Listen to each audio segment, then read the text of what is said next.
Notre comptabilité nationale n'est-elle pas à la veille d'une révolution majeure? Peut-on entrer dans le monde du big data, de la traçabilité de presque tout, sans que nos indicateurs de suivi économiques ne soient profondément remis en cause dans leur contenu comme dans leur process d'élaboration? Notre comptabilité nationale n'a finalement que peu évolué depuis l'après-guerre, de par son cadre, né de la théorie keynésienne, ou de par les matériaux primaires destinés à son élaboration, les recensements, les enquêtes et toute la palette des registres administratifs, fiscaux, sociaux, d'entreprises, etc. Il ne s'agit pas de nier les progrès. L'harmonisation des méthodes a permis de renforcer la comparabilité des données entre pays.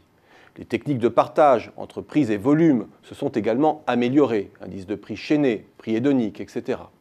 Le capital immatériel est également mieux appréhendé, avec la prise en compte des droits de propriété, des logiciels, de la R&D.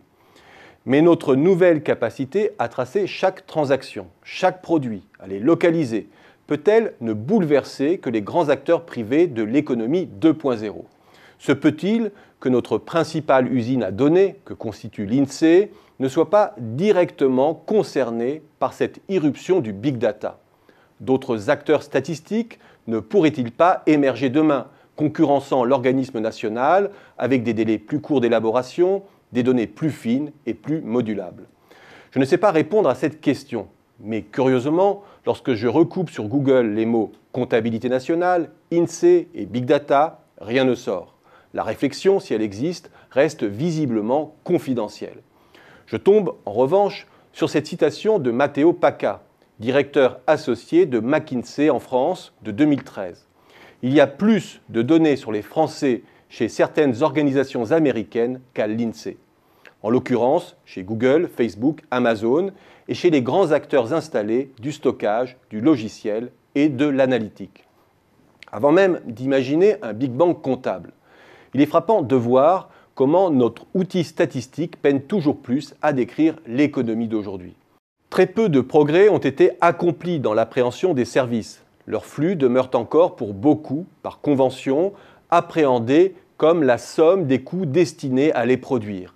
L'idée de mesurer le service rendu en matière d'éducation, de santé, de finances, de commerce reste dans les limbes.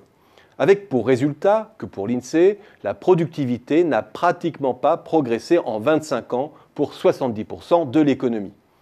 Si je prends le domaine des études par exemple, et que je me retourne un peu plus de 25 ans en arrière, où les données étaient encore saisies à la main, où l'économétrie se faisait par carte perforée, où la PAO était une phase lourde du process d'élaboration, où le moindre rapport public demandait plus d'un an, voire deux d'élaboration, contre 15 jours à quelques mois aujourd'hui. Puis-je croire que la productivité a fait du surplace? Il est clair que nous ne savons pas mesurer la richesse produite et surtout sa qualité. Pas étonnant alors de voir que le contenu en emploi de la croissance ne cesse d'augmenter dans nos économies développées. Mais est-ce le contenu en emploi qui augmente ou le contenu en croissance de nos emplois qui est sous-estimé depuis des années? Et sur ce point, on retrouve précisément mon interrogation initiale sur le big data. Avec le gisement d'informations dont nous disposons sur les usages, l'idée de mesurer un service rendu est-elle à ce point inatteignable? Ou est-ce nos routines administratives qui retardent l'éclosion et l'expérimentation de nouvelles méthodes?